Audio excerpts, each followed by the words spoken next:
نحمده ونصلي على رسوله الكريم اما بعد فاعوذ بالله من الشيطان الرجيم بسم الله الرحمن الرحيم رب اشرح لي صدري ويسر لي امري واحلل عقدة من لساني يفقهوا قولي۔ سبق نمبر 86 آیت نمبر 141 سے 150 تک، لیسن نمبر 86 آیت 141 to 150۔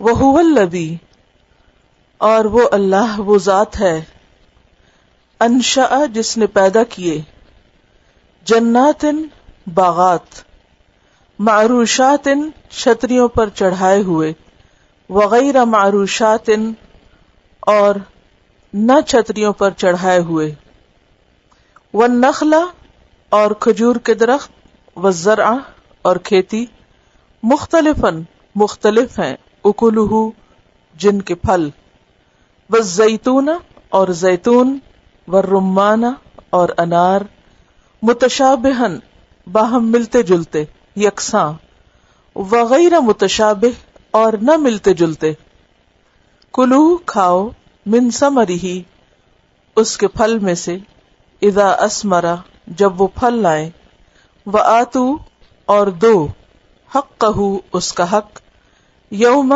دن، حصادہ، اس کی کٹائی کے، ولا تسرفوا، اور تم اسراف نہ کرو، انہ، بے شک وہ، لا یحب، نہیں محبت رکھتا، المسرفین، اسراف کرنے والوں سے۔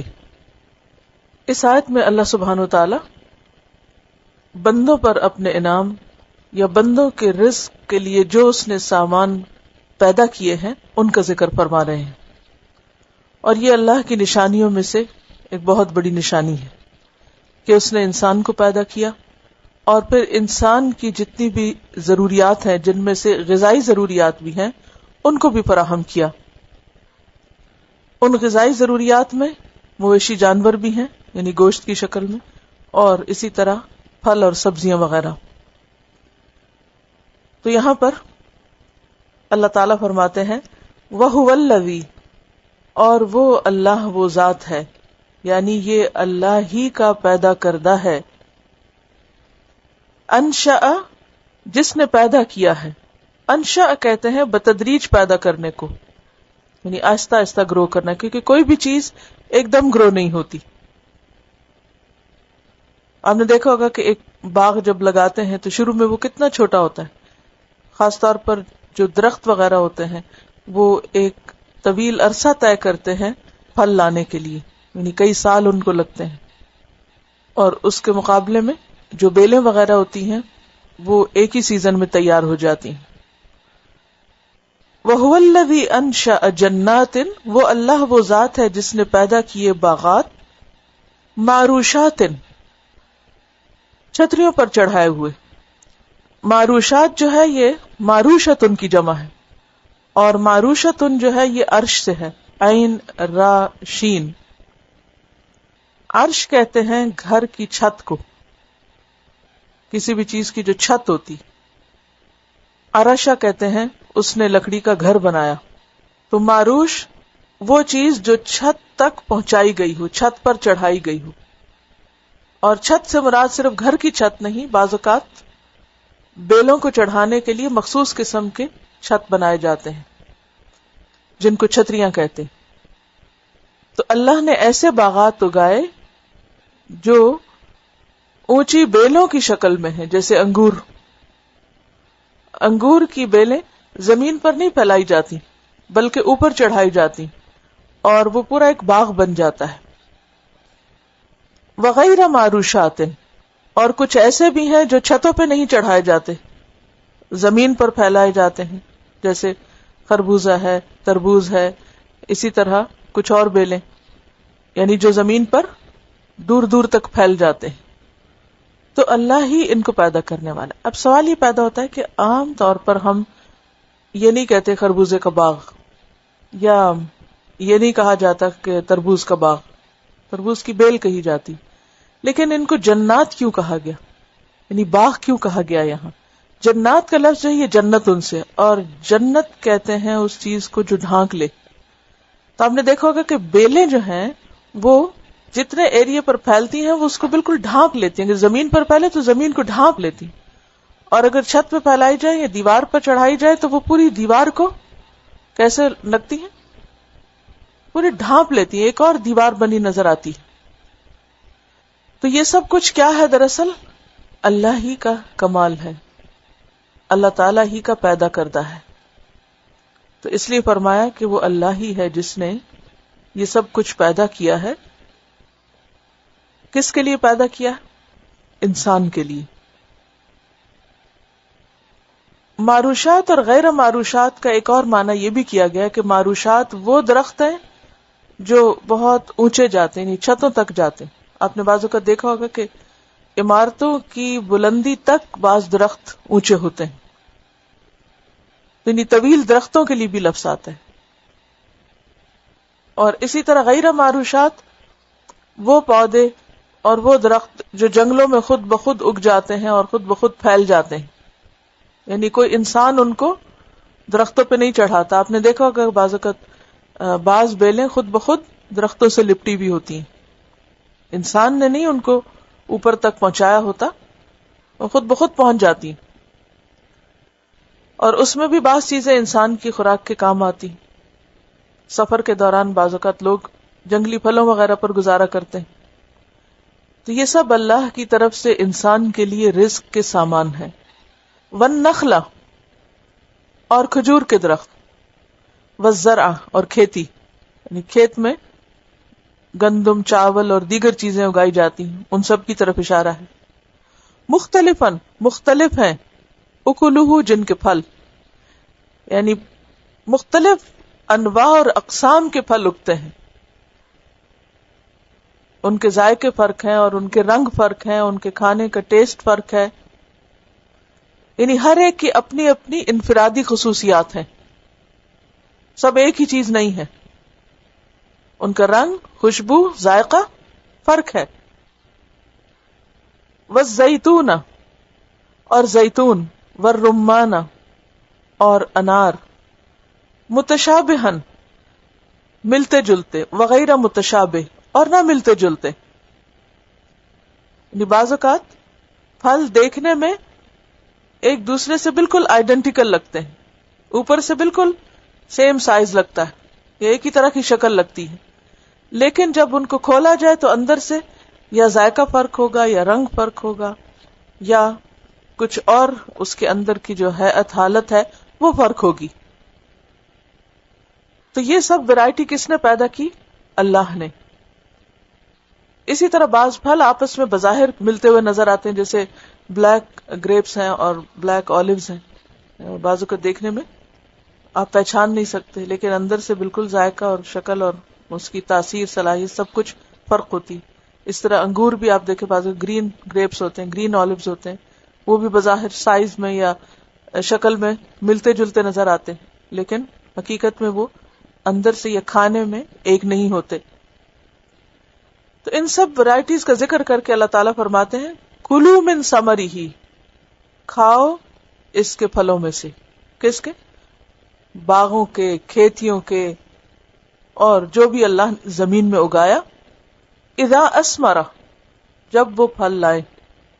وآتوا حقہ، اور دو اس کا حق، یعنی اس کی زکوٰۃ، اس کا عشر.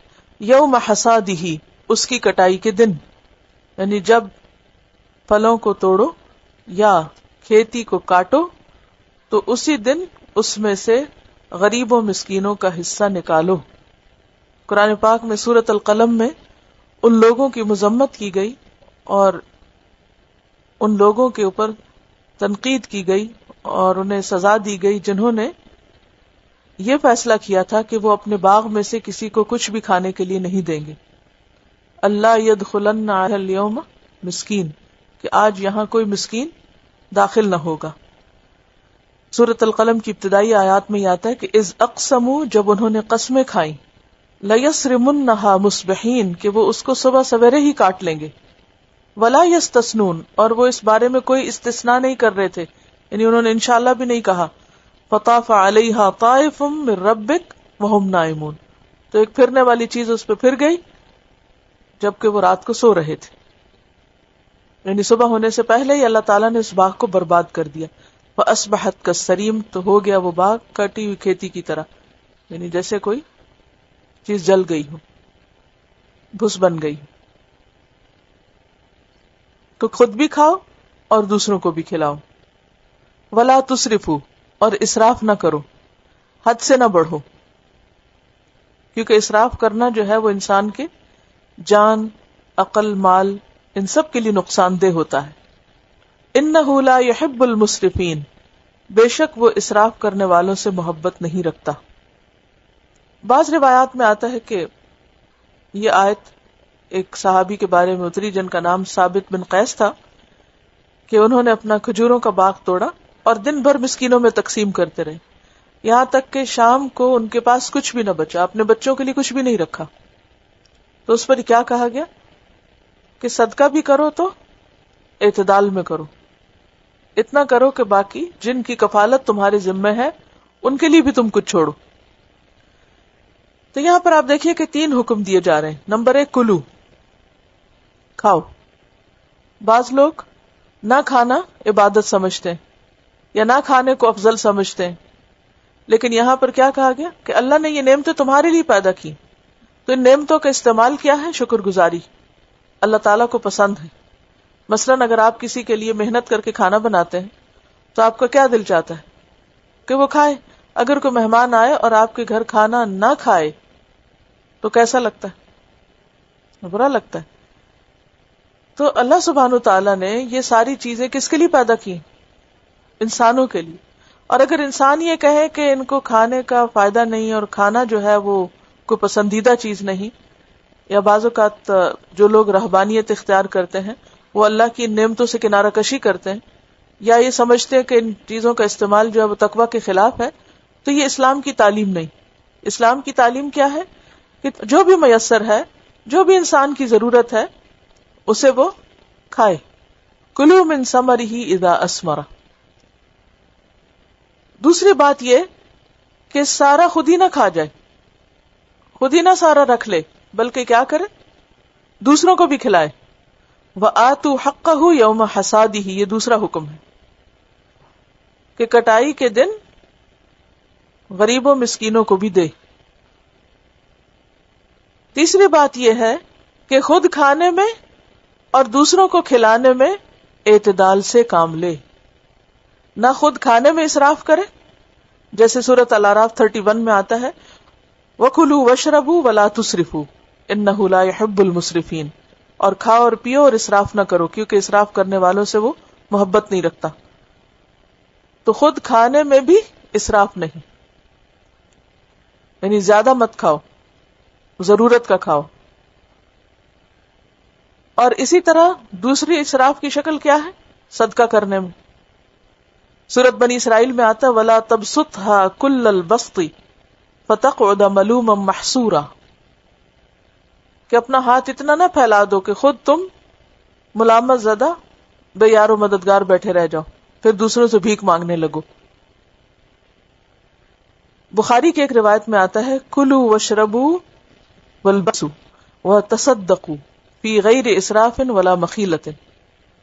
کھاؤ اور پیو اور پہنو اور صدقہ بھی کرو، بغیر اسراف کے اور بغیر تکبر کے. کیونکہ بسا اوقات انسان کھاتا پیتا اور پہنتا کس لیے ہے؟ بڑائی ظاہر کرنے کے لیے، اس لیے وہ پھر حد سے بڑھ جاتا ہے. اور اسی طرح لباس میں بھی کیا کرتا ہے؟ وہ اسراف کرتا ہے، ضرورت سے زیادہ مال خرچ کر لیتا ہے، اور اس کا مقصود کوئی جسم کو راحت اور آرام پہنچانا نہیں ہوتا. لباس کا مقصد پورا کرنا نہیں ہوتا، بلکہ کیا ہوتا ہے؟ دکھاوا کرنا، دوسروں پر اپنا روب جمانا. اور خصوصی طور پر جس چیز سے منع کیا گیا وہ کیا ہے؟ اسراف. نہ کھانے پہننے میں اسراف کرو اور نہ ہی دینے میں اسراف کرو. تو بہترین طریقہ کیا ہے زندگی کا؟ اعتدال کا راستہ. آیت واضح. کھانے کی کچھ اور چیزیں جو اس نے پیدا کی، اور ان چیزوں سے کھانے پینے کے علاوہ کچھ اور خدمات بھی لی جاتی ہیں، اور وہ کیا ہے؟ اگلی آیت وَمِنَ الْأَنْعَامِ، اور مویشی جانوروں میں سے. انعام کا لفظ جو ہے یہ نعم کی جمع ہے، اور نعم کہتے ہیں اونٹ کو، اور اونٹ کے علاوہ بھیڑ، بکری، گائے کے لیے بھی یہ لفظ استعمال ہوتا ہے، یعنی جب اکٹھے ان سب کا ذکر کیا جاتا ہے تو ان کو انعام بولا جاتا ہے. لیکن اگر ان میں اونٹ شامل نہ ہو، مثلا اگر بکری، بھیڑ، گائے وغیرہ ہے لیکن اونٹ نہیں، تو پھر ان کو انعام نہیں کہا جائے گا. تو اکیلے اونٹوں کو بھی انعام کہا جاتا ہے، اور جب اونٹوں کے ساتھ یہ سارے جانور شامل ہو جائیں تو ان سب کو بھی انعام کہہ دیا جاتا ہے. وَمِنَ الْأَنْعَامِ، اور انعام میں سے، حمولتن، بوجھ اٹھانے والے، حمل سے، ہا میم لام، حمول فعول کے وزن پر. جیسے مویشی جانوروں میں سے کون بوجھ اٹھاتے؟ کن پہ سامان لادا جاتا؟ جیسے بیل ہے، گھوڑا ہے اور اونٹ ہے. وفرشا، اور جو بچھانے کے کام آتے ہیں، فرش. اب فرش کے 2-3 معنی بیان کیے گئے، اس کو الگ سے نوٹ کر لیجئے. نمبر 1، چھوٹے اونٹوں کو بھی فرش کہا جاتا ہے کیونکہ وہ نیچے لگے ہوئے ہوتے ہیں. دوسرے، زمین سے لگ کر چلنے والے جانور، یا وہ جن کو ذبح کرتے وقت زمین پہ لٹایا جاتا ہے، مثلا بکری، گائے کو بھی زمین پہ لٹاتے ہیں، بکری، بھیڑ وغیرہ، گائے. اور وہ جانور جن کی کھال زمین پر بچھانے کے کام آتی، جیسے شیپ وغیرہ کی، تو کیا کرتے ہیں ان کو ذبح کر کے گوشت کھا لیتے اور ان کی کھال کو صاف کر کے زمین پہ بچھاتے ہیں. اہل عرب تو اونٹوں کی کھال وغیرہ سے خیمے بھی بناتے تھے، گھر بناتے تھے، ملٹی پرپز یوز ہوتا ہے اس کا. وَمِنَ الْأَنْعَامِ حَمُولَةً وَفَرْشًا، اور مویشی جانوروں میں سے کچھ تو بوجھ اٹھانے کے کام آتے ہیں، سواری کے کام آتے ہیں، اور کچھ بچھانے کے کام آتے ہیں. کلو، کھاؤ، مما، اس میں سے جو، رزقکم اللہ، رزق دیا تم کو اللہ نے، اللہ نے جو تمہیں رزق دیا ہے اس کو کھاؤ. ولا تتبعوا، اور نہ تم پیروی کرو، خطوات الشیطان، شیطان کے قدموں کی، شیطان کے طریقوں کی، شیطان کے راستے کی. کیوں نہ کرو؟ انہو، بے شک وہ، لکم، تمہارے لیے، عدو، دشمن ہے، مبین، کھلم کھلا. یعنی اللہ نے ان جانوروں کو جن مقاصد کے لیے پیدا کیا ہے ان سے وہی کام لو، اور ان کو بیجا طور پر اپنے لیے حرام نہ کرو. یہ کیوں کہا جا رہا ہے؟ کل کی آیات میں آپ نے پڑھا کہ اہل عرب نے اپنے لیے خود کچھ قانون قاعدے کھانے پینے کے معاملے میں وضع کر رکھے تھے. کچھ چیزوں کو مردوں کے لیے حرام کر رکھا تھا، کچھ کو عورتوں کے لیے، اور کچھ جانوروں کو وہ بتوں کے نام پر چھوڑ دیتے اور اپنے لیے حرام کر لیتے. ان کا کھانا، ان کی سواری، ان سے بار برداری کا کام، سب کچھ ممنوع قرار دیتے. وہ کہتے تھے وَهَذِهِ الْأَنْعَامُ حِجْرٌ، یعنی ممنوع ہے، وقف ہے، حرام ہے ایک طرح سے. تو اللہ نے تو حرام نہیں کیا، تم کہاں سے آگے حرام کرنے والے اس کو؟ اس لیے اللہ تعالیٰ کیا فرما رہے ہیں؟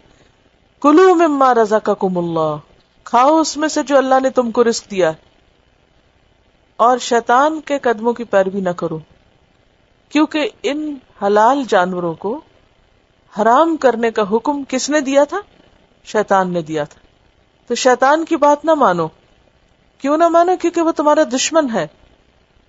دشمن کسی کے لیے کیا چاہتا ہے؟ برا چاہتا ہے. شیطان نے کیا چاہا کہ انسان اللہ کی نعمتوں سے محروم ہو جائے. اللہ نے انسان کے لیے جانور پیدا کیے ہیں تو وہ ان جانوروں سے کام ہی نہ لے، اور وہ مختلف طریقوں سے انسان کے پیچھے لگا کہ انسان کی عقل پہ پردہ پڑ گیا، اور وہ جانور جو انسان کے اتنے کام کے تھے ان کو بیکار کر کے رکھ دیا، اور انسان شیطان کے پھندے میں آ گیا اور اپنے ان رسم و رواجوں کو بہت خوبصورتی کی نظر سے دیکھنے لگے. جیسے مشرکین عرب تھے تو ان کو اپنے یہ اعمال بڑے خوبصورت نظر آ رہے تھے. ویسے کتنی حیرت کی بات ہے نا کہ کتنا چالاک دشمن ہے، کیسی کیسی چالوں کے ذریعے اس نے انسان کو دنیا میں بھی نعمتوں سے محروم کیا اور آخرت میں بھی کرتا ہے. تو آپ ذرا شیطان کی چال پہ غور کیجئے کہ شیطان نے انسان کے لیے جو بہترین چیزیں تھیں وہ ممنوع قرار دے دی، اور انسان اس کی بات مان گئے. مثلا اب دیکھیے کہ ایک جانور کتنا قیمتی ہوتا ہے، اللہ نے اس کی ایک ایک چیز کو ہمارے لیے فائدہ مند بنایا کہ تم اس کا گوشت کھاؤ، اس کا دودھ پیو، دودھ سے پھر آپ دیکھیں مزید دہی، لسی اور مکھن اور کریم اور پنیر، کئی چیزیں اور پیدا ہوتی. اب اگر آپ وہ دودھ استعمال ہی نہیں کر رہے تو اس سے جو بائی پروڈکٹس ہیں وہ ساری کی ساری آپ نے اپنے اوپر حرام کر لی. پھر یہ کہ جب ان کو ذبح کیا جاتا ہے تو ان کی ہڈیاں بھی کام آتی، پھر ان کے جو بال ہیں، ان کے پشم اور اون اور وہ ساری چیزیں وہ بھی ممنوع کر لی. پہننے کا اور گھر بنانے کا جو سامان ہے اس سے بھی خود کو محروم کیا، ان پہ سواری بھی نہ کی. تو آپ دیکھیں کہ ایک جانور کو ممنوع قرار دینے سے انسان کتنے زیادہ فائدوں سے محروم ہو گیا. اور ان سارے فائدوں سے کس نے محروم کرایا انسان کو؟ شیطان نے. کیوں؟ کیونکہ وہ دشمن ہے. لیکن انسان بھول گیا اور اس کو سمجھنا آئی کہ میں دشمن کی چال میں آ گیا ہوں. اور پھر اگر دنیا میں انسان ان نعمتوں سے محروم ہو گیا شیطان کی چال میں آ کے، تو آخرت میں کیا ہوگا؟ وہ نہیں چاہتا کہ ہم دنیا اور آخرت میں اللہ کی نعمتوں سے فائدہ اٹھائیں. اس لیے اس نے کیا کیا؟ انسانوں کے لیے ان کے دین کو ہی بدل ڈالا اور انسان اس کی باتوں میں آ گئے. سورۃ النحل میں اللہ تعالیٰ فرماتے ہیں وَمِنْ أَصْوَافِهَا وَأَوْبَارِهَا وَأَشْعَارِهَا أَثَاثًا وَمَتَاعًا إِلَىٰ حِينٍ، ان جانوروں کی اون، پشم، بال، ان میں تمہارے لیے اسباب اور فائدے کی چیزیں ہیں ایک وقت تک. سورۃ النحل 66 میں فرمایا وَإِنَّ لَكُمْ فِي الْأَنْعَامِ لَعِبْرَةً نُسْقِيكُم مِّمَّا فِي بُطُونِهِ مِن بَيْنِ فَرْثٍ وَدَمٍ لَبَنًا خَالِصًا سَائِغًا لِّلشَّارِبِينَ، کہ تمہارے لیے مویشی جانوروں میں عبرت ہے، ہم تمہیں ان کے پیٹوں میں گوبر اور خون کے درمیان سے خالص دودھ پلاتے ہیں جو حلق میں آسانی سے اترنے والا ہے پینے والوں کے لیے. یعنی اتنی بہترین غذا. لیکن جب انسان انہیں بتوں کے نام پہ وقف کر دے گا اور انہیں مارا مارا پھرنے کے لیے چھوڑ دے گا تو وہ کس کام کی؟ یعنی سوچنے کی بات ہے کہ اگر آپ نے نہ جانور پہ سواری کرنی، نہ اس کا گوشت کھانا ہے، نہ اس کا دودھ پینا ہے، نہ اس کے بال پشم اتارنی ہے اور نہ اس سے کوئی کام لینا ہے، تو اس کے وجود کا مقصد کیا ہے؟ سوچے تو صحیح انسان، تو کس لیے بنا ہے؟ چرنے کے لیے اور مرنے کے لیے، بس گھوم پھر کے ختم ہو جائے. یعنی عقل بھی نہیں مانتی اس چیز کو، لیکن وہ اس پہ بہت راضی تھے. اسی طرح آپ دیکھیں کہ جو لوگ رہبانیت اختیار کرتے ہیں اور اللہ کی نعمتوں کو خود پر حرام کر لیتے ہیں اور اس کو بہت پاکیزگی قرار دیتے ہیں کہ بہت نیکی اور تقوی ہے کہ ان سب چیزوں سے بچ کے رہا جائے، نہ شادی کی جائے، نہ کھایا پیا جائے اور نہ ہی دنیا کی کسی رونق اور زینت سے فائدہ اٹھایا جائے، تو کیا یہ شکر گزاری؟ یہ شکر گزاری نہیں ہے، یہ ناشکرا پن ہے. اور یہ راستہ بھی شیطان کا ایجاد کرتا ہے. شیطان نے انسانوں کے ذہنوں کے اندر ایسی باتیں ڈالی اور اصل دین کے مقابلے میں ایک پیرالل دین کھڑا کر دیا. وَرَهْبَانِيَّةً ابْتَدَعُوهَا، اور رہبانیت کو انہوں نے خود ایجاد کر لیا تھا. مَا كَتَبْنَاهَا عَلَيْهِمْ، ہم نے ان پر یہ نہیں لکھا تھا کہ وہ رہبانیت اختیار کریں. فَمَا رَعَوْهَا حَقَّ رِعَایَتِهَا، پھر انہوں نے اس کی ویسی رعایت بھی نہیں کی، یعنی اس کا ویسا خیال بھی نہیں رکھا، وہ کر کے بھی نہیں دکھایا جس کا انہوں نے دعویٰ کیا تھا، کیونکہ انسان کر ہی نہیں سکتا وہ سب کچھ. یہ سب کچھ انسان کی ضرورت ہے، اللہ نے اسے انسان کے لیے بنایا. تو انسان کے لیے فائدہ اور بھلائی کس چیز میں ہے؟ اللہ کی اطاعت میں. جب انسان اللہ کی اطاعت کرتا ہے تو دنیا کے فائدے بھی اٹھاتا ہے اور آخرت کے فائدے بھی. اسی طرح بعض لوگ آپ دیکھیں کہ وہ ویجیٹیرین کہلانا پسند کرتے یا یہ کہ وہ میٹ نہیں کھاتے، حالانکہ میٹ جو ہے وہ سورس ہے آئرن اور پروٹین کا جو ہماری ذہنی اور جسمانی ڈیولپمنٹ کے لیے ضروری ہے. اور اگر انسان اپنے آپ کو ان چیزوں سے محروم کرتا ہے تو کس کا نقصان کر رہا ہے؟ اپنا ہی نقصان کر رہا ہے، جبکہ اللہ نے ہمارے لیے اس کو حرام قرار دیا ہی نہیں. تو دور جاہلیت ہو یا اس کے بعد کا دور ہو یا اس سے پہلے کا دور ہو، جب بھی لوگوں نے اللہ کے قانون میں مداخلت کی اور اپنی مرضی سے چیزوں کو حرام حلال قرار دیا، خود ہی نقصان اٹھایا. اور اللہ نے یہ بھی بتا دیا کیونکہ وہ تمہارا دشمن ہے اس لیے وہ تو ایسا کرے گا، وہ تمہارے فائدے کی چیزیں تھوڑی کرے گا. دشمن تو تمہیں ہر خیر سے محروم کر دے گا.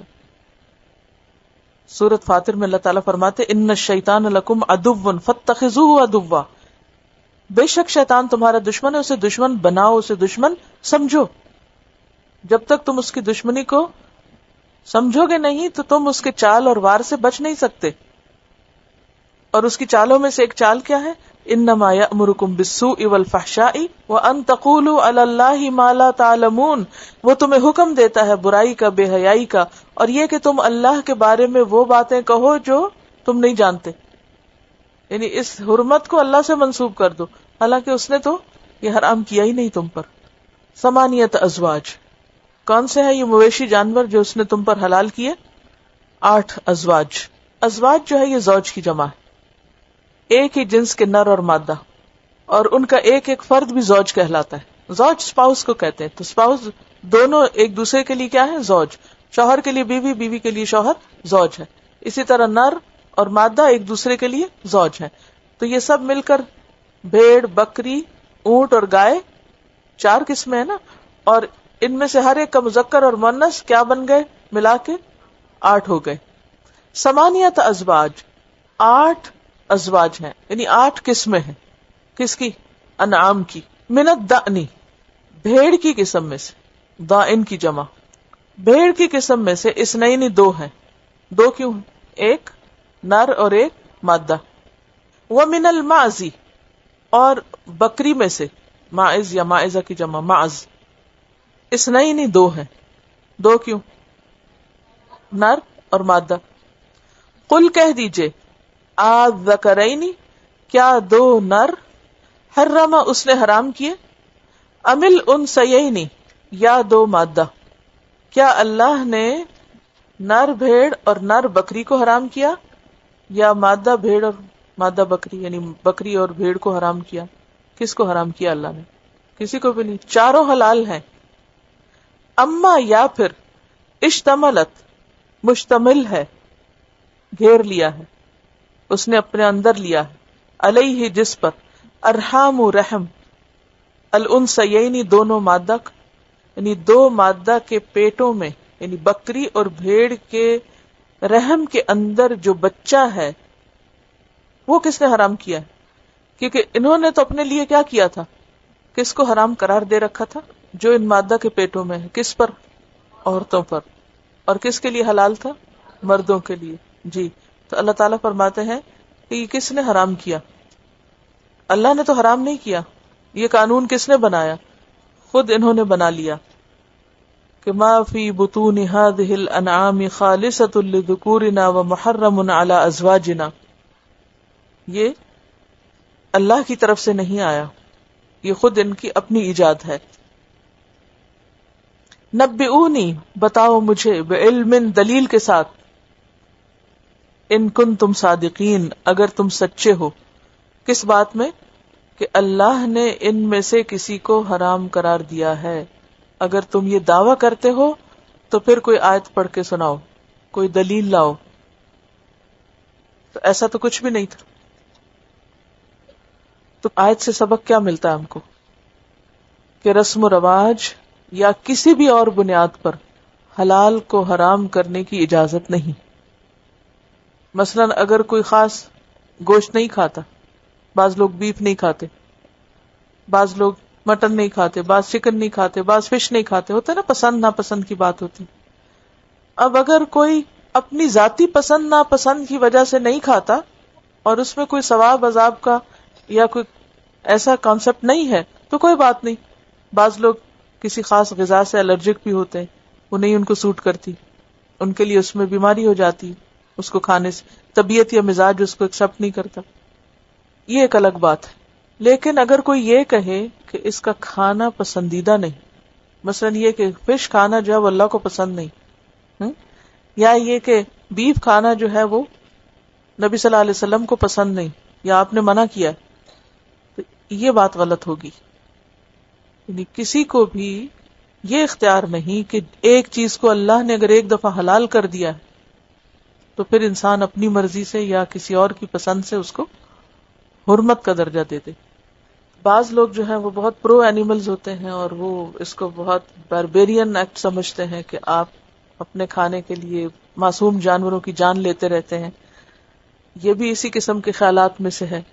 اور بعض کہتے ہیں کہ یہ اس وقت تک کھانے کی اجازت تھی، ہنٹنگ اس وقت تک ہوتی تھی، یا ان چیزوں سے انسان پیٹ جب تک بھرتا تھا جب وہ فارمنگ نہیں پوری طرح جانتا تھا. تو اب کتنی مشینیں ہیں فارمنگ کرنے والی، پلانٹیشن سب جانتے ہیں، تو اب کیا ضرورت ہے کھانے کی. تو یہ بھی قانون کو اپنے ہاتھ میں لینا ہے. تو بات یہ ہے کہ اللہ نے انسان کو پیدا کیا ہے، اس کو زیادہ پتا ہے کہ انسان کی ضرورت کیا ہے، اور اس کی ضرورت پوری کرنے کے لیے اس نے زمین سے بھی چیزیں اگائیں جن کا ذکر پیچھے گزرا، اور اس کے علاوہ مویشی جانور بھی پیدا کیے، اور یہ دونوں چیزیں مل کر انسان کی غذائی ضروریات کو پورا کرتی ہیں. تو بنیادی طور پر اس صورت میں عربوں کے جو اسلام سے قبل حلال و حرام کے خود ساختہ قوانین تھے، جن کے تحت انہوں نے بحیرہ اور صائبہ اور وسیلہ اور حام بنا رکھے تھے، جنہیں وہ بتوں کے نام پر آزاد چھوڑ دیتے، استعمال نہیں کرتے تھے، تو اللہ تعالیٰ نے ان کے ان سارے عقائد کی تردید کی اور ان سے کیا کہا کہ یہ سب کچھ اللہ نے تمہارے کھانے اور استعمال کرنے کے لیے بنایا ہے، اس سے تم فائدہ اٹھاؤ. وَمِنَ الْإِبِلِ اثْنَيْنِ، اور اونٹ میں سے 2، وَمِنَ الْبَقَرِ اثْنَيْنِ، اور گائے میں سے 2. قُلْ آذَّكَرَيْنِ حَرَّمَ، کہہ دیجئے کیا 2 نر کو اس نے حرام کیا، أَمِ الْأُنثَيَيْنِ، یا 2 مادہ کو، یعنی گائے اور اونٹنی کو، أَمَّا اشْتَمَلَتْ، یا لیے ہوئے ہیں، علیہ اس پر، ارحام الانثیین، 2 مادہ کے رحم، یعنی ان کے پیٹ کے بچے. اونٹنی یا گائے کے پیٹ میں جو کچھ ہے وہ کس نے حرام کیا؟ کیونکہ یہ تو نہیں ہو سکتا کہ جانور خود حلال ہو اور اس کا بچہ حرام ہو، یا مذکر حلال ہو اور مؤنث حرام ہو، یا مؤنث حلال ہو اور مذکر حرام ہو. تو 3 چیزیں ہو گئی نا، ایک نر، ایک مادہ اور ایک ان کا بچہ. اگر نر حلال ہے تو مادہ بھی حلال ہے اور ان کا بچہ بھی حلال ہے، اور اگر بچہ حلال ہے تو پھر نر اور مادہ بھی حلال ہے. کیونکہ بعض اوقات یہ جن جانوروں کو بتوں کے نام پہ چھوڑ دیتے تھے، جب ان کے بچے پیدا ہوتے تھے تو وہ کھا لیتے تھے. اب ماں باپ کو آپ نے حرام کر رکھا ہے اور ان کے بچوں کو آپ کھا رہے ہیں. تو ام کنتم شہداء، یا تھے تم گواہ، حاضر موجود، اس جب وصاکم، وصیت کی تھی تم کو، تاکید کی تھی تم کو، اللہ، اللہ نے، بہذا، اس کی، یعنی یہ جو چیزیں تم نے حرام قرار دی یہ کس دن ہوئی تھی، کب ہوئی تھی، کیا تم اس موقع پہ موجود تھے جب اللہ تعالیٰ یہ فرما رہے تھے یا اللہ نے یہ نازل کیا؟ فمن ازلم، تو کون بڑا ظالم ہے، ممن، اس سے جو، افطرا، گھڑ لے، علی اللہ، اللہ پر، کذبن، جھوٹ، لیضل الناس، تاکہ وہ بھٹکائے لوگوں کو، بغیر علم، بغیر علم کے، ان اللہ، بے شک اللہ، لا یہدی، نہیں ہدایت دیتا، القوم الظالمین، ظالم قوم کو، ظالم لوگوں کو. یہ آیت خاص طور پر عمرو بن لحی کے بارے میں آئی. نبی صلی اللہ علیہ وسلم نے فرمایا، متفق علیہ روایت ہے، میں نے عمرو بن لحی کو جہنم میں اپنی انتڑیاں کھینچتے ہوئے دیکھا. جیسے آپ معراج پہ تشریف لے گئے تھے تو مختلف لوگوں کی سزا آپ کو دکھائی گئی. اس نے سب سے پہلے بتوں کے نام پر وسیلہ اور حام وغیرہ چھوڑنے کا سلسلہ شروع کیا تھا. یعنی یہ رسم کس نے ایجاد کی تھی؟ عمرو بن لحی نے. یعنی یہ اللہ کی طرف سے حکم نہیں آیا تھا، اس کام کا آغاز اس نے کیا تھا. اس سے ایک بات یہ بھی پتہ چلتی ہے کہ جو شخص کسی غلط رسم کو ایجاد کرتا ہے، غلط بات مشہور کرتا ہے، تو جس شخص سے اس کا آغاز ہوتا ہے وہ سب سے بڑا مجرم ہوتا ہے. کیونکہ جتنے بھی لوگ اس پر عمل کریں گے، جو بھی اس کو فالو کریں گے قیامت تک، ان سب کے گناہوں کا بوجھ اس لیڈر پر جائے گا، اس پہلے شخص پر جائے گا جس نے ایسا کیا. تو عمرو بن لحی جو ہے، اس کی شامت اتنی سخت کیوں آئی؟ کیونکہ اس نے انبیاء کے دین کو بدل ڈالا، دین ابراہیمی میں تبدیلی کر دی. ایسا شخص سب سے بڑا ظالم ہے. فمن ازلم، کون بڑا ظالم ہے؟ یعنی وہی سب سے بڑا ظالم ہے. کون؟ ممن افترا علی اللہ کذبا، جس نے اللہ پہ جھوٹ گڑا. اللہ پہ جھوٹ کیسے گڑا؟ کہ جس چیز کو اللہ نے حلال کیا اس نے کہا نہیں یہ اللہ نے حرام کیا ہے. ایسا کیوں کیا اس نے؟ تاکہ لوگوں کو بغیر علم کے گمراہ کرے. ایسے لوگوں کو اللہ ہدایت نہیں دیتا.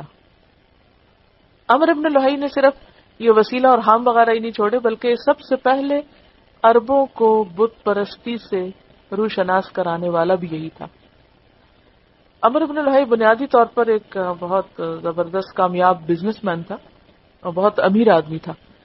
تو اس کے بزنس ٹرپس جو تھے وہ سیریا اور شام کی طرف لگا کرتے تھے.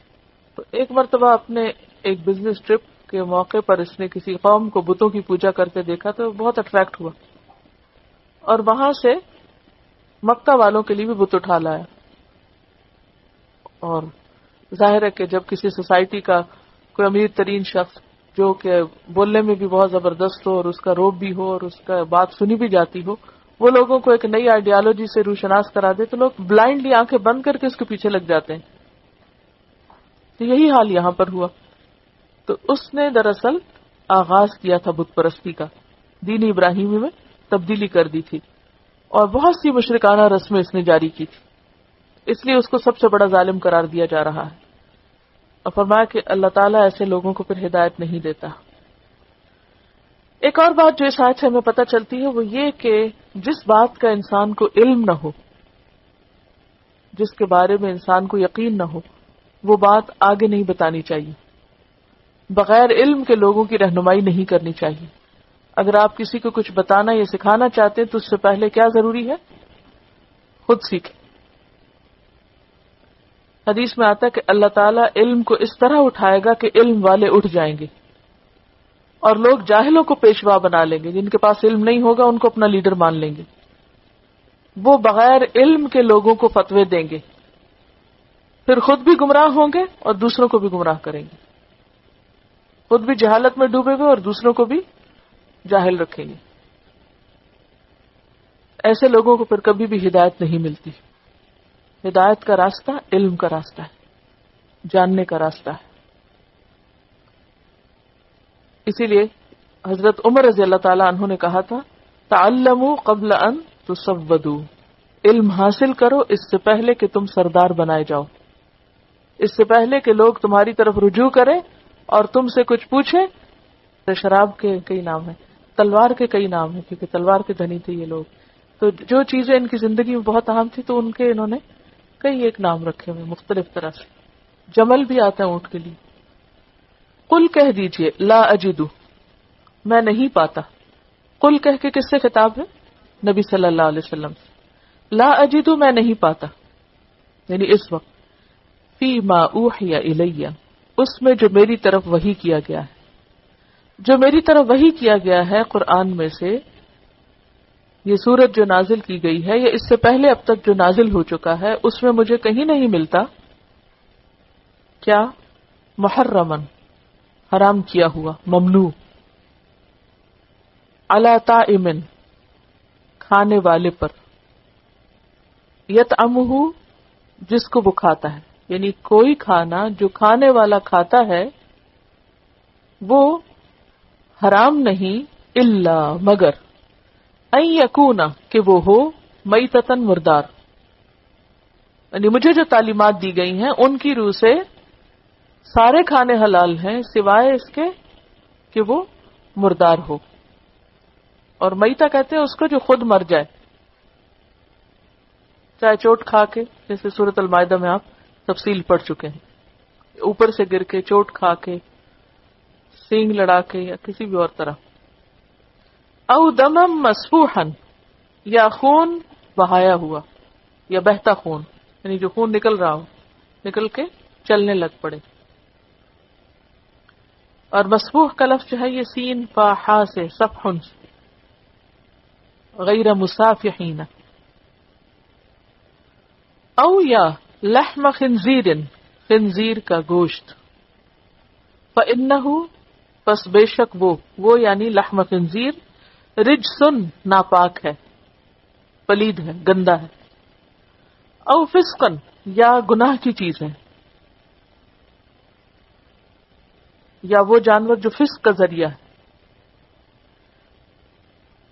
اہل لغیر اللہ، پکارا گیا واسطے غیر اللہ کے، یعنی جس جانور کو بھی اللہ کے سوا کسی غیر کی نظر سے ذبح کیا گیا، خواہ وہ بت ہو یا کوئی روح ہو، کوئی ولی ہو، پیغمبر ہو، فرشتہ ہو، کوئی پتھر ہو، یعنی اللہ کے سوا کسی اور کے نام پر یا ذبح کرتے وقت کسی اور کا نام اس پر لے لیا گیا، وہ بھی حرام.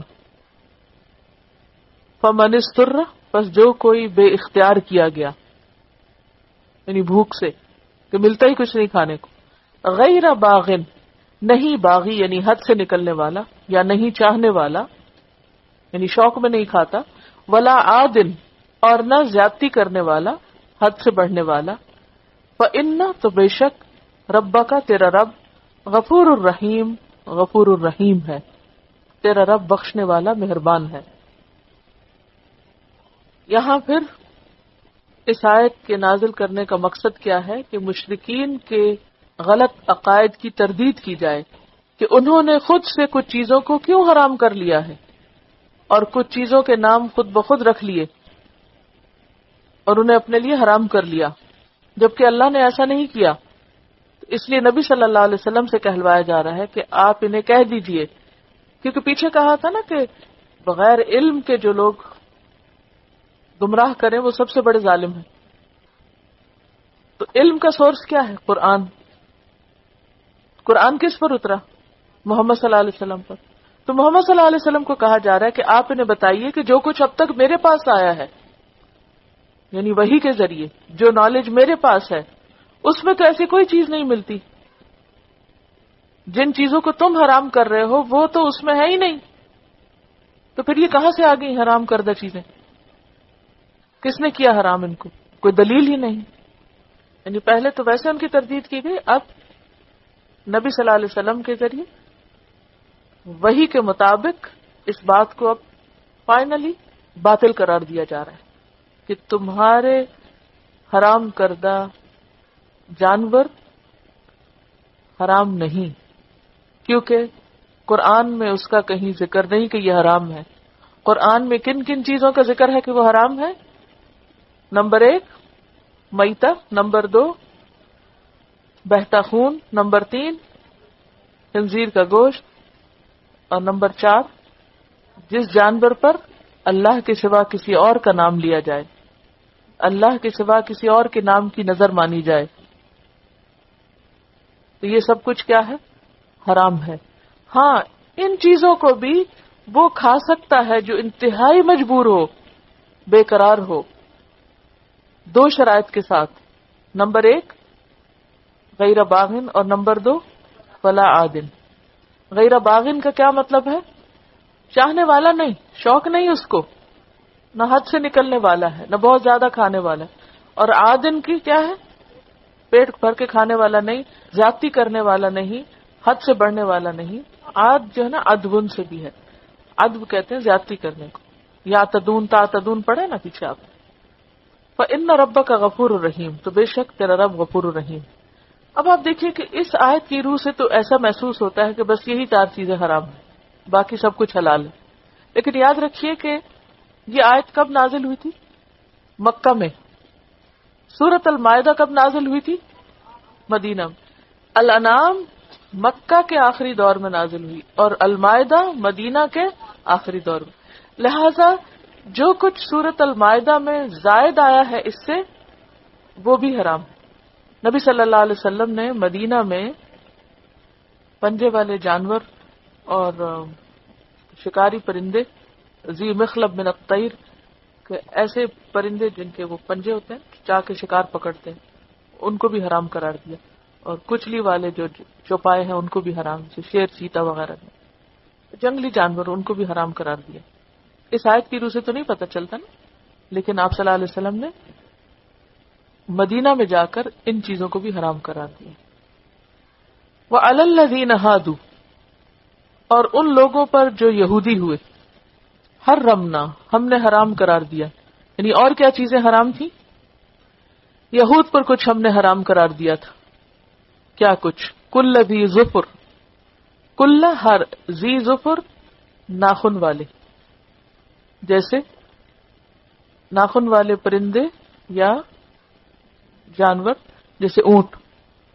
اونٹ کا جو پاؤں ہوتا ہے وہ کس طرح کا ہوتا ہے؟ بیچ میں جیسے کٹا ہوا ہوتا ہے. اور شتر مرغ یا پھر بطخ. ومن البقری، اور گائے میں سے، والغنم، اور بکری میں سے. حرمنا علیہم، حرام کی ہم نے ان پر، شحومہما، ان دونوں کی چربیاں. کن کی چربیاں؟ گائے اور بکری کی چربی بھی حرام کی گئی. کس پر؟ یہود پر. اور ایسے چوپائے پرندے جن کے ناخن ہوں. کیوں حرام کیا گیا تھا ان پر؟ سورۃ النساء میں آپ پڑھ چکے ہیں وجہ 160. فَبِظُلْمٍ مِّنَ الَّذِينَ هَادُوا حَرَّمْنَا عَلَيْهِمْ طَيِّبَاتٍ أُحِلَّتْ لَهُمْ وَبِصَدِّهِمْ عَن سَبِيلِ اللَّهِ كَثِيرًا.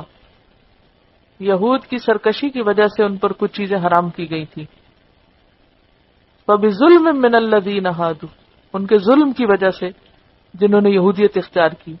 کیا کیا ہم نے؟ حرمنا علیہم طیبات، ہم نے ان پر پاکیزہ چیزیں حرام کر دی.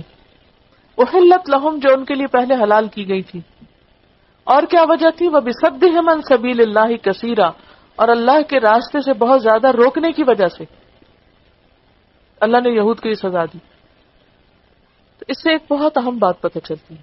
وہ کیا ہے کہ بسا اوقات جب انسان ظلم اختیار کرتا ہے تو اللہ تعالی دنیا میں بھی اس کو نعمتوں سے محروم کر دیتا ہے.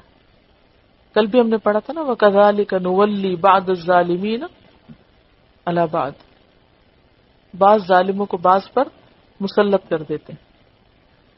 یہود میں یہ چیزیں کیسے حرام ہوئی، یہ بھی ایک دلچسپ بات ہے. ایسا نہیں تھا کہ یکا یک ان کے اوپر کوئی آیت اتار کر ان کو یہ چیزیں منع کر دی گئی. ہوا یہ کہ ان کے اندر ایسے لیڈر پیدا ہوئے جنہوں نے دین کی ایسی تعویل اور تشریح کی کہ جس کی وجہ سے انہوں نے اپنے اوپر حلال چیزیں بھی حرام کر لی. اب آپ دیکھیے کہ یہ ہے اس آیت کی وضاحت کہ جو ظالم ہوتے ہیں اللہ ان کے اوپر ظالم مسلط کر دیتا ہے. فَبِظُلْمٍ مِّنَ الَّذِينَ هَادُوا، یہودیوں کے ظلم کی وجہ سے ہم نے ان پر پاکیزہ چیزیں حرام کر دی جو حلال تھی ان کے لیے. کس کے ذریعے یہ سب کچھ ہوا؟ انہی کے علماء کے ذریعے. اب چونکہ ان کا اپنا قصور تھا، اللہ نے انہیں نعمتوں سے محروم کیا، لیکن انہوں نے کیا کہا؟ انہوں نے کہا کہ یعقوب علیہ السلام نے چونکہ ان چیزوں کو اپنے اوپر حرام کیا تھا تو ہم ان کی پیروی میں اپنے اوپر حرام کیے ہوئے ہیں. اس کی وضاحت کہاں گزر چکی؟ آل عمران 4 پارے کے شروع میں آتا ہے نا، کل الطعام کان حلا لبنی اسرائیل الا ما حرم اسرائیل علی نفسہ من قبل ان تنزل التوراۃ قل فأتوا بالتوراۃ فاتلوها ان کنتم صادقین. اللہ تعالیٰ نے بنی اسرائیل کے لیے سارے کھانے اسی طرح حلال کیے ہوئے تھے جس طرح یہ ہمارے لیے حلال ہے. لیکن پھر کیا ہوا؟ ان کے ظلم اور سرکشی کی وجہ سے ان پر حلال چیزیں حرام ہو گئیں. واضح؟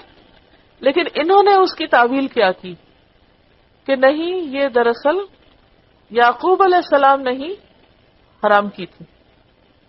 کیونکہ حلال حرام کے قاعدے بتائے جا رہے ہیں نا کہ کیا حلال ہے کیا حرام ہے امت مسلمہ کے لیے.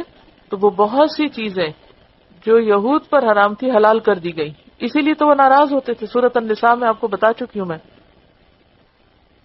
جب نبی صلی اللہ علیہ وسلم کو بھیجا گیا تھا تو آپ کی آمد کے جو مقاصد تھے ان میں سے ایک یہ بھی تھا یحل لہم الطیبات، کہ آخری پیغمبر کیا کریں گے؟ آ کر پاک چیزوں کو حلال کر دیں گے. وَيُحَرِّمُ عَلَيْهِمُ الْخَبَائِثَ، اور ناپاک چیزوں کو حرام قرار دیں گے. وَيَدَعُ عَنْهُمْ إِصْرَهُمْ، اور ان سے ان کے بوجھ ہٹا دیں گے. وَالْأَغْلَالَ، اور ان کے طوق. الَّتِي كَانَتْ عَلَيْهِمْ، جو ان پر مسلط کر دیے گئے تھے.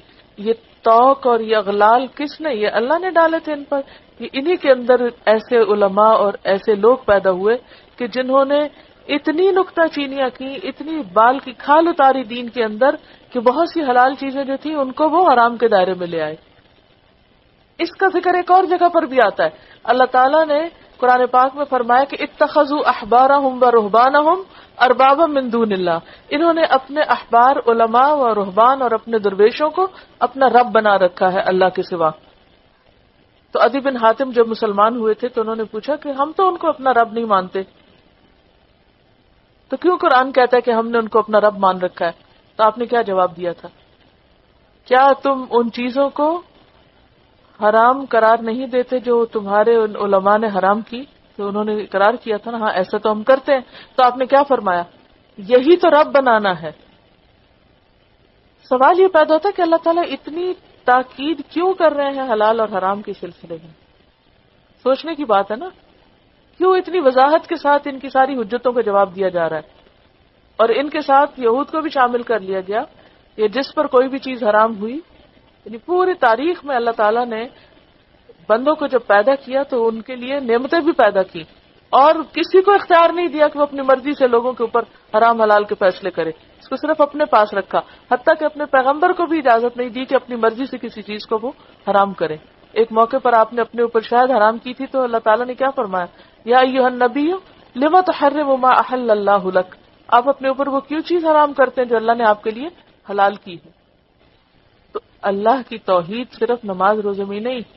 ان صلاتی و نسکی، کیا معنی نسکی کا؟ قربانی. ٹھیک ہے نا، قربانی کس کی؟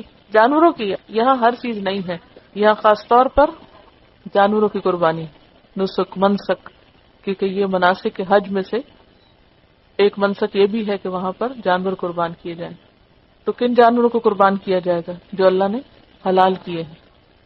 تو کوئی اگر یہ کہے کہ نہیں بکری حرام ہے آج سے، کوئی ایسا نہیں کر سکتا. ایسا کہنا بھی کیا ہے؟ شرک میں آ جاتا ہے. کیوں؟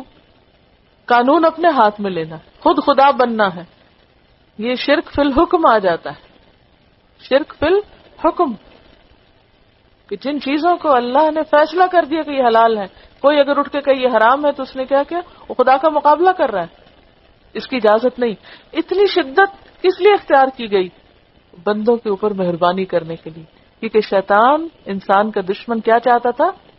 کہ بندے مصیبت میں پڑ رہے ہیں، جو اللہ نے ان کو دیا وہ نہ کھائیں. جب وہ نہیں کھائیں گے تو پھر کیا کھائیں گے؟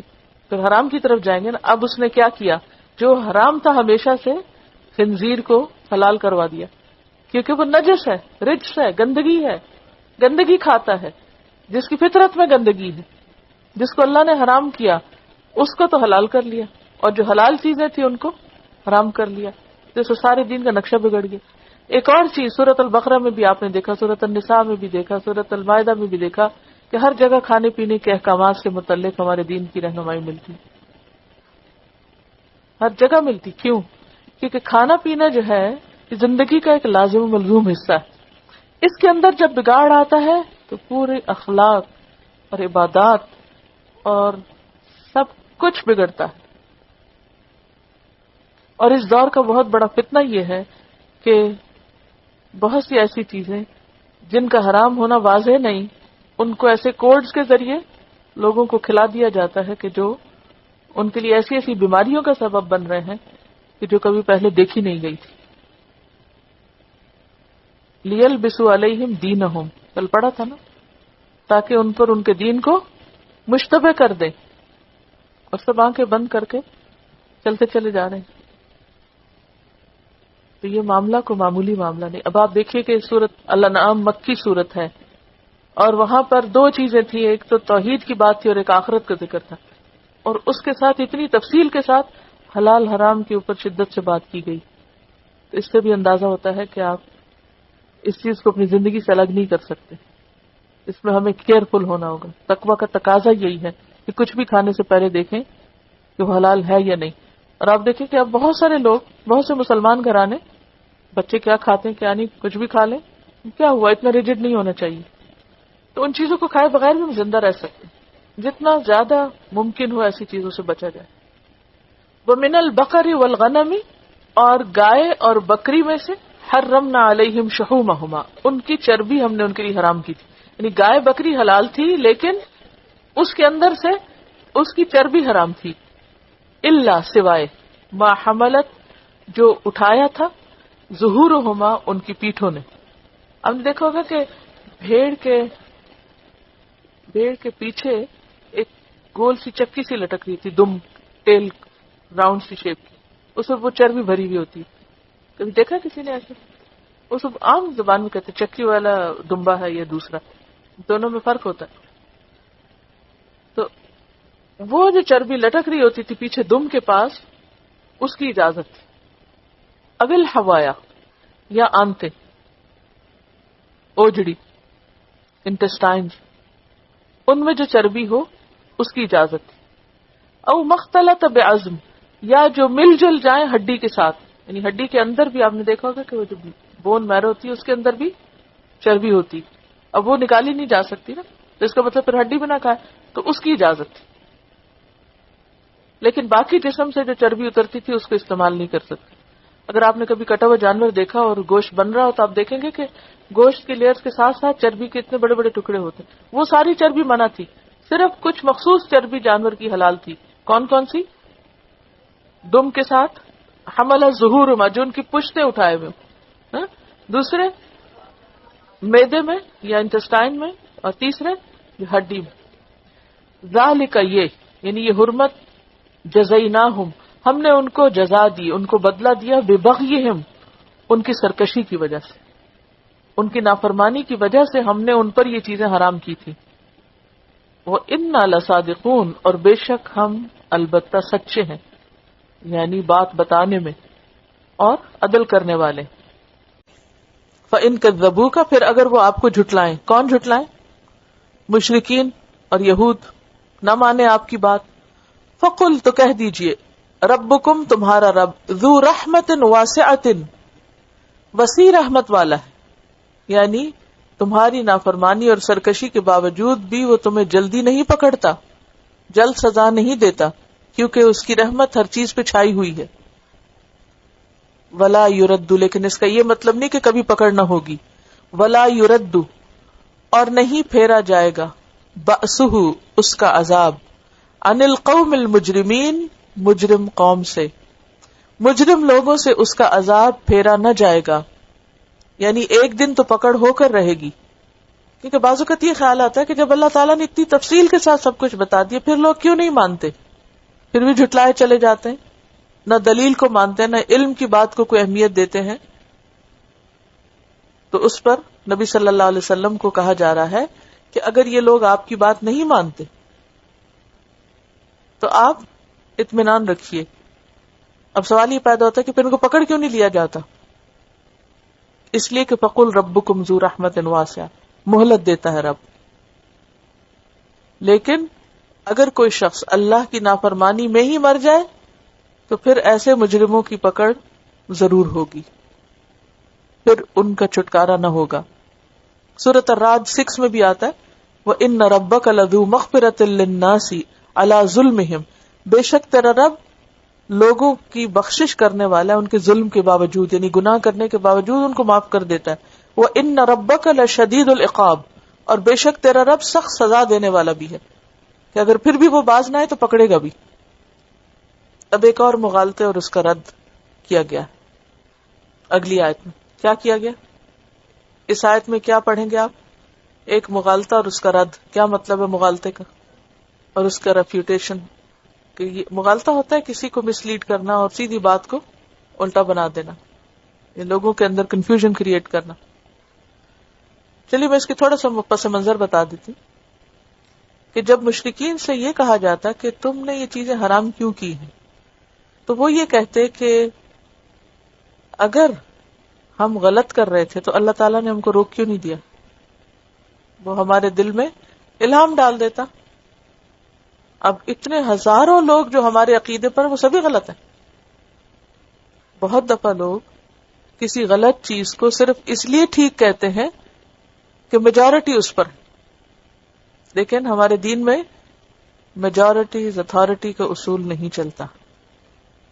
ہمارے دین میں صحیح بات وہی ہے جس پر کوئی دلیل ہو، خواہ اس دلیل کو صرف 1000 میں سے ایک بندہ ماننے والا ہو اور 999 اس کا انکار کرنے والے ہوں. تو یہ نہیں کہا جائے گا کہ 999 جو ہے وہ تو صحیح ہے کیونکہ وہ 999 ہے، اور ایک جو ہے وہ غلط ہے خواہ اس کے پاس دلیل ہے کیونکہ وہ ایک ہے. نہیں. بہت دفعہ شیطان یہ غلط فہمی ڈالتا ہے نا کہ اگر فلاں کا عقیدہ غلط ہے تو اتنا کیوں پھیلا، اگر کرسچینٹی غلط تھی تو پھر اتنے ماننے والے کیوں ہو گئے، اگر فلاں شخص غلط ہے تو اس کے پاس اتنی دولت کیوں ہے، اگر فلاں حرام سے کمائی کر رہا ہے تو پھر وہ اتنا پھل پھول کیوں رہا. اس طرح کی باتیں کرتے نا لوگ. کیوں کرتے ہیں؟ ظاہریت کو دیکھ کر. تو انہوں نے اپنے شرک اور اپنے حرام حلال کے قاعدوں میں منمانی کرنے کی ایک توجیہ کر رکھی تھی، اور وہ کیا تھی کہ اگر ہم غلط تھے تو اللہ ہم کو پکڑ لیتا، روک لیتا. جب اس نے نہیں پکڑا تو ہم نے سمجھا اللہ ہم سے راضی ہے اور ہم اس پہ ڈٹ گئے. سیقول الذین اشرکوا، ان قریب کہیں گے وہ لوگ جنہوں نے شرک کیا. کیا کہیں گے؟ لو شاء اللہ، اگر چاہتا اللہ، ما اشرکنا، ہم شرک نہ کرتے. کیونکہ اللہ نے ہم کو اجازت دی ہے، مہلت دی ہے، موقع دیا، اس لیے ہم کرے جا رہے ہیں، اور پھر ہم ٹھیک ہیں کیونکہ اس نے ہمیں کرنے کی مہلت دے دی. ولا آباؤنا، اور نہ ہمارے باپ دادا شرک کرتے. ولا حرمنا من شیء، اور ہم کسی چیز کو حرام نہ قرار دیتے. یہ جو بحیرہ صاحبہ بنایا ہم نہ بناتے، لیکن ہم نے جب بنائے اور وہ اتنا عام ہو گیا کانسیپٹ کہ سبھی نے مان لیا، تو ہم نے کیا سمجھا کہ ہم ٹھیک ہی ہیں. پھر اللہ تعالیٰ فرماتے ہیں کذالک، اسی طرح، جیسے یہ کہہ رہے ہیں نا، اسی طرح کذب الذین من قبلہم، جھٹلایا ان لوگوں نے جو ان سے پہلے تھے. کن سے پہلے؟ ان مشرکین سے. کس کو جھٹلایا؟ اپنے رسولوں کو. یعنی اسی طرح کی دلیلوں کا سہارا لے کر انہوں نے اپنے رسولوں کو جھٹلا دیا. حتیٰ، یہاں تک کہ ذاقوا، انہوں نے چکھا، بأسنا، ہمارا عذاب. یعنی اگر یہ شرک اللہ کا پسندیدہ مذہب تھا تو پھر ان پہ عذاب کیوں آیا؟ قوم نوح کو کیوں ڈبویا گیا؟ اگر شرک کرنا درست تھا تو پھر تو ان کی شامت نہیں آنی چاہیے تھی. حتیٰ ذاقوا بأسنا، یہاں تک کہ انہوں نے ہمارا عذاب چکھ لیا. قل، کہہ دیجئے، هل عندکم من علم، کیا تمہارے پاس کوئی علم ہے، کوئی دلیل ہے؟ فتخرجوہ لنا، تم اس کو ہمارے لیے نکال کے لاؤ. کوئی پروف لاؤ. کس چیز کا پروف؟ بولیے، بتائیے، کس چیز کا پروف لاؤ کہ یہ جو تم شرک کرتے ہو یا حلال کو حرام کر رہے ہو اس کا کوئی پروف لاؤ. لیکن پروف تو کوئی نہیں. ان تتبعون الا الظن، نہیں تم پیروی کر رہے مگر ظن کی، وہم و گمان کی، محض اپنے خیالات کی پیروی کر رہے ہو. وَإِنْ أَنْتُمْ، اور نہیں تم، إِلَّا تَخْرُصُونَ، مگر تم اندازے لگا رہے ہو، اٹکل پچو باتیں کر رہے ہو.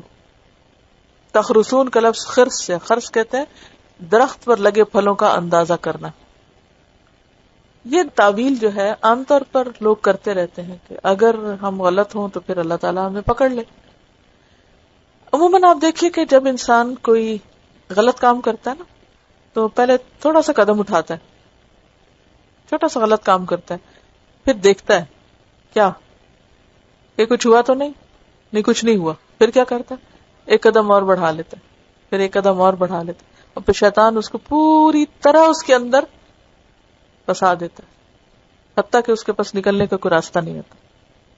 پھر اللہ بھی ہدایت نہیں دیتا، پھر اس بندے کو اس حال میں چھوڑ دیتا ہے.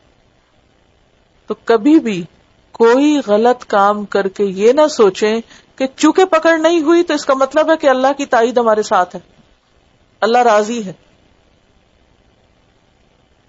اگر ہم غلط کرتے تو اللہ تعالیٰ پکڑ لیتا اور ہمیں کرنے نہ دیتا. کیا شیطان کی چالوں میں سے ایک چال ہے کہ نہیں؟ مشرکین نے تو بڑے پیمانے پر ایک جرم کیا یہ، لیکن عام روزمرہ زندگی میں ہم کیا کرتے ہیں؟ ہر ایک اپنے بارے میں سوچے. اور بہت سے لوگ تقدیر کا بہانہ کر کے، ہماری قسمت میں ہی نہیں کہ ہم کوئی خیر کا کام کریں، ہم نماز پڑھیں، اگر اللہ نے لکھا ہوتا تو ہم بھی کر لیتے، وہ توفیق دے گا تو کر لیں گے۔ بہت سے لوگ اس طرح کے بہانے کر کے کرنے کا کام چھوڑ دیتے ہیں۔ تو یہ بھی کیا کہتے تھے؟ اللہ تعالیٰ فرماتے ہیں ان قریب یہ تمہیں کہیں گے جنہوں نے شرک کیا، اگر اللہ چاہتا تو ہم شرک نہ کرتے، نہ ہمارے باپ دادا کرتے، نہ کچھ ہم حرام قرار دیتے۔ جب ہم نے شرک کیا اللہ نے ہم کو پکڑا نہیں، جب ہم نے جانور چھوڑے بتوں کے نام پہ ہمارا کچھ بھی نہیں بگڑا، ہم ویسے ہی پھلتے پھولتے چلے گئے۔ اس کا مطلب کیا تھا؟ اللہ راضی ہے ہم سے۔ اگر اللہ ناراض تھا تو ہمیں پتہ چلنا چاہیے تھا، تو ہم چھوڑ دیتے۔ لیکن کیا اللہ نے کہیں ایسا کہا ہے کہ دنیا میں ہی میں تمہیں پکڑ کے تمہیں بتا دوں گا کہ تم غلط ہو یہ صحیح ہے؟ دنیا میں تو آزادی دی ہے، اچھے اور برے کا راستہ، غلط اور صحیح کا فیصلہ تو کل ہوگا، لیکن پہچان یہاں قرار دی۔ اسی میں تو امتحان ہے۔ اگر یہی پکڑ کے بتا دے اللہ تعالیٰ یہ تم غلط کر رہے ہو تو پھر کیا ہو؟ قل فللہ الحجۃ البالغہ، کہہ دیجئے پس اللہ کے لیے ہے حجت پہنچی ہوئی، بالغہ بالغ سے، کہاں پہنچی ہوئی؟ دل تک پہنچی ہوئی، حقیقت کو پہنچی ہوئی، انتہا کو پہنچی ہوئی، یعنی اللہ ہی کی حجت غالب ہے۔ یعنی ضحاک کہتے ہیں کہ جو اللہ کی نافرمانی کرتا ہے اس کے پاس کوئی دلیل نہیں۔ یہ کوئی دلیل ہے بھلا کہ اگر ہم غلط کرتے تو اللہ ہم کو پکڑ لیتا؟ پکڑا نہیں تو اس لیے ہم ٹھیک ہیں؟ یہ تو بس ان کا اپنا خیال ہے۔ تو جو اللہ کی نافرمانی کرتا ہے اس کے پاس کوئی دلیل نہیں۔